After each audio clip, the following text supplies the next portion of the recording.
વિસાવદરની પેટા ચૂંટણી આપ સૌને ખબર છે કે જે રીતે આમ આદમી પાર્ટીમાં ભાજપમાંથી જે ભૂપત ભાયાણી આવ્યા તે જીત્યા, વિસાવદરની જનતાએ એમને પ્રેમ આપ્યો અને અચાનક તેઓ પક્ષ પલટો કર્યો, રાજીનામું આપ્યું અને પછી તેઓ સીધા જ ભાજપમાં જોડાઈ ગયા। એટલા માટે આ ચૂંટણી થઈ રહી છે અને આજે જબરદસ્ત રીતે એક પ્રદર્શન રેલી યોજવામાં આવી છે। શક્તિ પ્રદર્શન કહી શકાય તો પણ ખોટું નથી, કારણ કે ગોપાલ ઇટાલિયાની સાથે છેક દિલ્હીથી નેતાઓ આ રેલીમાં આવ્યા છે। આજે ગોપાલ ઇટાલિયા છે તે ફોર્મ ભર્યું છે અને ખાસ કરીને અત્યારે જ્યારે આ રેલી સામે આવી, દિલ્હીથી છેક બધા મહેમાનો આમ આદમી પાર્ટીના સામે આવ્યા, રેલીમાં જોડાયા। પણ અહીંયા એક વાત એ સામે આવી છે કે નજીકના નેતાઓ પણ જ્યારે આમ આદમી પાર્ટીના ધારાસભ્ય પણ હોય કે પછી કાર્યકર્તાઓ હોય, આ બધા જ વિસાવદરમાં આવ્યા, પણ એક વ્યક્તિની અહીંયા ગેરહાજરી છે તે સૌ કોઈને આંખે વળગે એવી છે। નમસ્કાર, આપ જોઈ રહ્યા છો નિર્ભય ન્યૂઝ અને હું છું આપની સાથે રિદ્ધિ।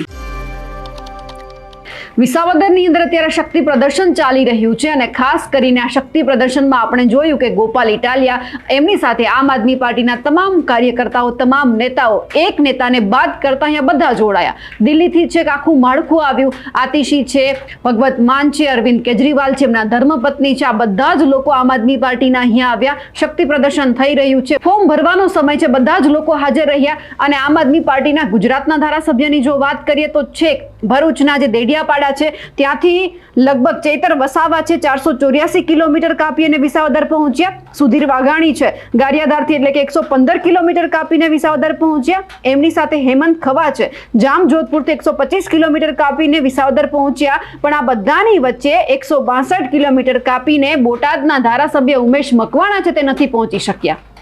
એટલે હવે સવાલ અહીંયા એ થઈ રહ્યો છે કે અહીંયા જે ગુજરાતમાં આમ આદમી પાર્ટીના આમ સૌથી પહેલા 5 ધારાસભ્ય હતા, ભૂપત ભાયાણીએ રાજીનામું આપ્યું એટલે આ ચૂંટણી થઈ એટલે પછી 4 ધારાસભ્ય વધ્યા, તો જે ચૈતર વસાવા છે, પછી સુધીર વાઘાણી છે, હેમંત ખવા છે, આ બધા જ પહોંચી શક્યા છે, પરંતુ બોટાદના ધારાસભ્ય ઉમેશ મકવાણા છે તે ક્યાંય આ રેલીમાં નથી દેખાયા। એમની જે સૂચક ગેરહાજરી છે એ સૌ કોઈને આંખે ઉડીને વળગે એવી છે કે આટલું બધું દિલ્હીથી માળખું અહીંયા આવ્યું તેમ છતાં ઉમેશ મકવાણા નથી દેખાયા। પણ અહીંયા એ વાત પણ એક સાબિત થાય છે કે આપણને ખબર છે ભાજપનો હોળીનો એક કાર્યક્રમ હતો ત્યારે કોંગ્રેસના કોઈ નેતા હતા કે નહોતા, પરંતુ આમ આદમી પાર્ટીના ઉમેશ મકવાણા એક દેખાયા હતા।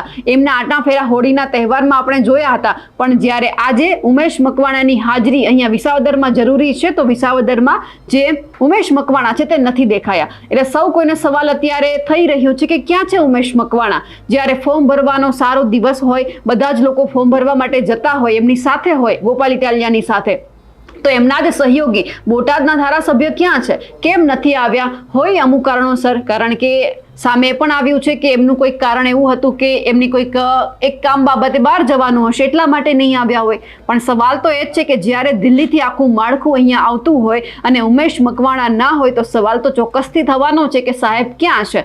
સાહેબને આમ આદમી પાર્ટીમાં રસ છે કે નથી એ પણ સવાલ થઈ રહ્યો છે। પણ ખાસ કરીને એ જોવાનું છે કે ચૈતર વસાવા, બીજા સમાજના નેતાઓ પણ અત્યારે જ્યારે રેલીમાં જોડાયા હોય તો સૌ કોઈની નજર એ જ ઉપર હતી કે ઉમેશ મકવાણા કેમ નથી આવ્યા। જ્યારે ઘણા બધા લોકોએ એમની સાથે વાતચીત કરવાનો પ્રયત્ન કર્યો હશે ત્યારે સાહેબ એવો જવાબ આપ્યો હશે કદાચ કે એ કોઈ કામથી બહાર છે, પણ આજે એ પણ જોવાનું છે કે આટલું કામ કયું એમનું મહત્વનું હશે કે જ્યારે આજે દિલ્હીથી આખી આમ આદમી પાર્ટી આવતી હોય તો એમને મળવા માટે તેઓ ના પહોંચે।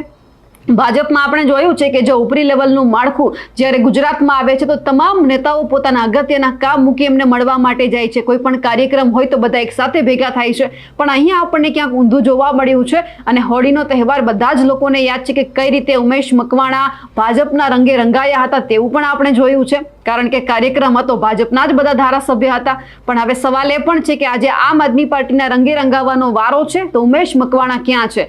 કેમ પ્રચારમાં નથી જોડાયા? પ્રચાર ચાલો બીજો હોત, ખાલી ગોપાલ ઇટાલિયા કરતા હોત ને ના આવ્યા હોત તો પણ વાંધો નથી, પણ આજે આમ આદમી પાર્ટીનું દિલ્હીનું આખું માળખું ગુજરાતમાં હોય, જબરદસ્ત શક્તિ પ્રદર્શન થતું હોય, બધા જ નેતા હાજર હોય, ચૈતર વસાવા દેડિયાપાડાથી જો અહીંયા આવી શકતા હોત તો પછી બોટાદથી ઉમેશ મકવાણા કેમ ના આવી શકે? એટલે હવે સવાલ તો ચારે બાજુથી એ જ થઈ રહ્યો છે કે ક્યાં છે ઉમેશ મકવાણા? ઉમેશ મકવાણાના મનમાં શું ચાલે છે? એવું કયું જરૂરી કામ છે કે એમને દિલ્હીથી આવેલ માળખાને મળવાનો પણ સમય નથી? ખેર, હવે એ જોવાનું છે કે ઉમેશ મકવાણા ક્યારે પ્રચારમાં જોડાય છે, કારણ કે ચૂંટણી પહેલા જોડાય છે કે પછી જો ચૂંટણી પછી પણ ક્યાંક મળવા જવાનું થાય વિસાવદરની જનતાને તો જાય છે ખરા।